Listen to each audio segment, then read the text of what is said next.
So, AEW All Alone on Wednesday night. I think we're alone now. Doesn't seem to be anyone around. All on their own, Wednesday nights. 2 titles on the line. Mike Tyson in the house. This is Wrestling Bants. You know what you've got to do right now. If you haven't done it already. Follow the other legends that have. And find out what will happen when you smash that subscribe button. Hit the like button. Let's go. This is great banter. Banter. Show kicks off with a Young Bucks promo telling us it's going to be a new Young Bucks, a different Young Bucks. What are we going to see from the Young Bucks? Iron Mike's in the house, backstage, cutting a promo, gets interrupted by MJF. I like this little bit here. MJF trying to buy off Mike Tyson. I thought maybe later on in the show we might see a turn from Iron Mike. So the Young Bucks are heels. They've changed their outfits. They're now... the tassels are gone. Goodbye, tassels. No more. And they're wearing white flares and dangly things on their headbands. They look fucking ridiculous. The match they had with Death Triangle was decent. Now we're not going to be seeing any more flippy-dippy from the Young Bucks. They're going to work a more slow, methodical sort of paced match. We did see a little bit of high-flying. Yeah, we're going to get a little bit of it. But the majority of the match is them trying to heal it up. They got Don Callis in their corner. Easily a hateable guy. Draws heat wherever he goes. Was a good match. And I like the way they finished it. Ripping off Rey Fenix's mask. Double super kick. 1, 2, 3. Good heel heat there.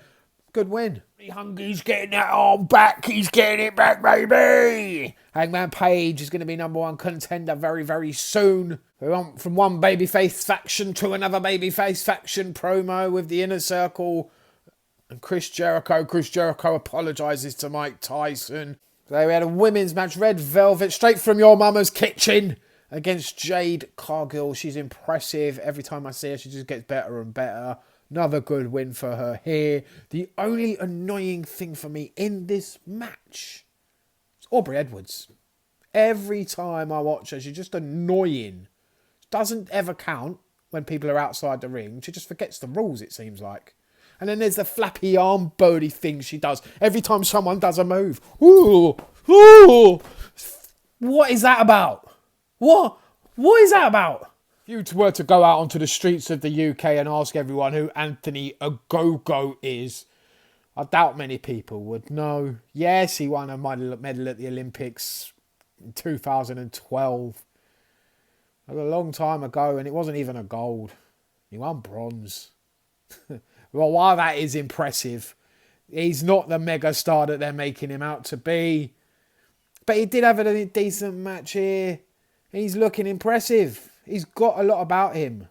He is actually a legitimate athlete, which is a good thing to have. So he is a legitimate fighter. You know he's legitimately tough. He was an Olympic boxer, which is impressive. He's not the massive star that they're making him out to be, though. But he did well in the ring. They said he's from the east of England. He's from Lowestoft, which is, yes, it's in East Anglia. Suffolk. He was trained by the Knights. Right. I believe it was Roy Knight, or maybe Zack Knight, Page's brothers. Maybe the mum and dad, Ricky and Soraya, had something to do with him as well. I'm not too sure. I know he trained there.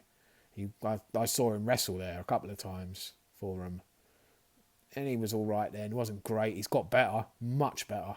Looks a lot better as well, better shape than he was then. But he's learned his basics well. They're a good place to learn. Kip Sabian came from the Knights, so Ogogo's got what he needs from them, and yeah, he could be a star. The match was short and sweet. It was what he needed to do. You didn't want it going too long, but you know he knows his basics from where he's come from. Miro is on the hunt for Kip. Speaking of Kip, poor Kip. Run, Kip, run! will drag you down and sell you out. Run away, everybody! He'll sing along with Jericho. We love it every week, don't we? Brilliant. He went up against the Pinnacles, if you want to call them that anymore. Jericho was calling them the Pineapples. I've got another word for you. I'll tell you in a minute. He was going up against Dax Hardwood. Why couldn't Dax Hardwood get the win here? Like, get the Pinnacle out, somehow cheat to win? I don't know. Tyson was getting in the way for the majority of it, looking like an idiot. Knocked out Cash Wheeler. Which one's Cash? Which one's Dax? I don't fucking know. We had Flappy back out there again trying to take off in every move. Ooh, ooh. What is she on? What is she on? She don't know the rules of wrestling either. There's no counting when people are outside the ring. No DQing anyone when Jericho fucking pinned Dax Harwood in the bloody head. Come on, love. Sort it out. Then you got the Inner Circle, the Pinnacle. Of course there's going to be a run-in. Of course there is. There's always a bloody run-in in AEW every week. Here comes the Inner Circle. Here comes the Pinnacle. The brawl was shit. Jericho gets the win. And the Pinnacle run away. They can't be called the Pinnacle anymore. Jericho, like I said, was calling them the Pineapples. They're the pussies. There's no heat there with them anymore. They're supposed to be a top heel faction. Don't even feel like that. They're not even the top heel faction anymore. They're second, maybe even third heel faction. There's so many factions that it's ridiculous. Absolutely ridiculous. They've just been buried 3 weeks in a row now. They've been beaten up, shoved their heads down the toilet. What else are you going to do to them? They're supposed to be the new faction, and you've buried them. Buried them! Speaking of the Top Hill faction, they did their promo, the Bullet Club, or whatever they're being called, I don't know, the Elite. They had Kenny Omega, the Young Bucks, the Good Brothers, and Don Callis. And you can see why Don Callis is around, why this whole thing with Impact Wrestling is happening. It's Don Callis. He's the promo guy for them. The rest of them can't fucking cut a promo to save their fucking lives. So get Don Callis, and he's smart. Hide their weaknesses and accentuate their positives. Don Callis can hide one of their weaknesses, which is cutting promos. Because they're all fucking dreadful at it. So Chris Statlander is back. She had a decent match with Amber Nova. Nothing to sing the praises. Nothing to go mad about. The only thing I was going on about, what is that rag she had? Amber Nova. What was that about? I have no idea. Speaking about weak-ass factions, Team Taz. Well, they're on their arse, aren't they? Can't beat anyone, can't find anyone to join them. He's trying to get Christian Cage to join. That was just a pathetic promo, wasn't it? Them just taking the piss out of each other backwards and forwards. Cage having a jibe about Taz's height, that he was on the steps so they could look at each other face to face. Taz saying, oh, I could stand on my wallet. Cage saying, oh, is that your bingo money? Or bingo hall money? That was funny. And Taz said, no. You see that tweet to get a little bit hot there. He called him a dickhead or something, or a shithead. Something like that. And then Taz saying, yeah, I don't like your mate. He carried you for years. Just like shoot little things. Yeah, it was okay. Hobbs attacks Cage out of nowhere.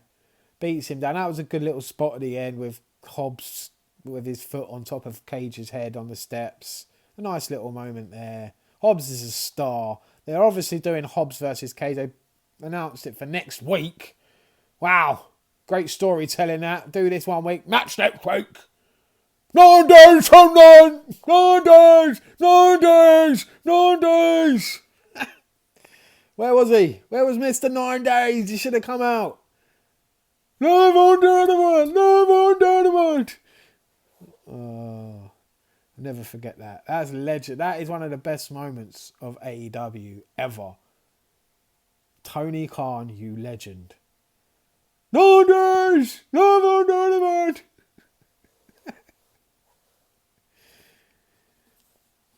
Where was he for that, man? But you know Hobbs, yeah, he's a decent talent. He is.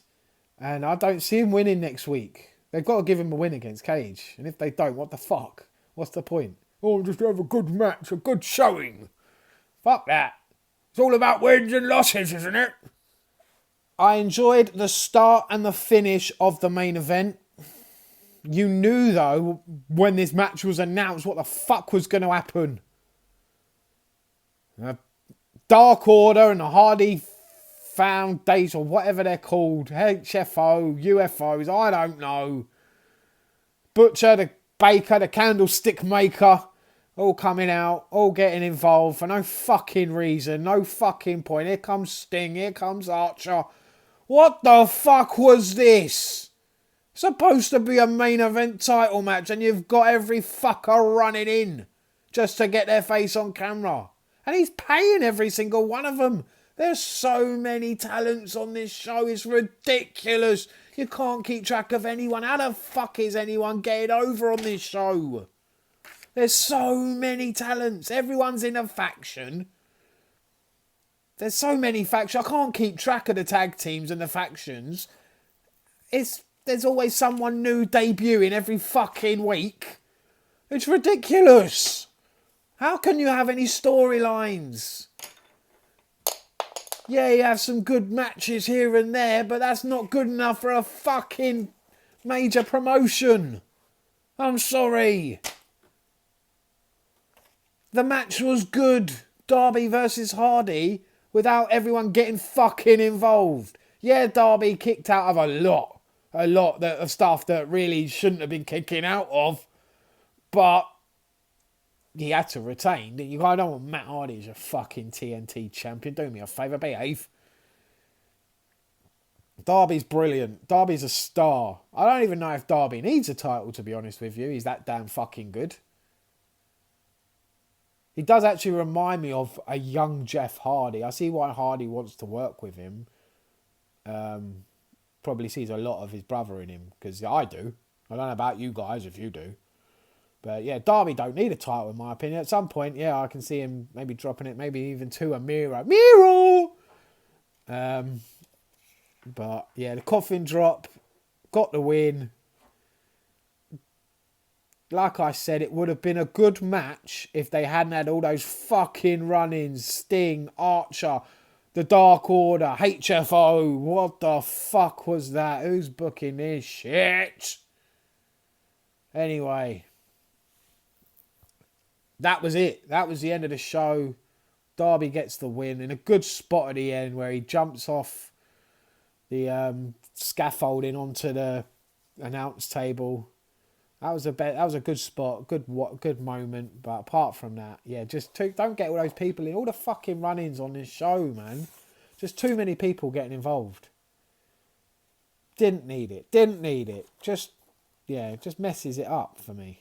Thanks for watching, guys. That's been my review of AEW Dynamite this week. So, you know what you've got to do now. If you haven't done it already, smash the subscribe button. Thank you for watching, and I will see you next time.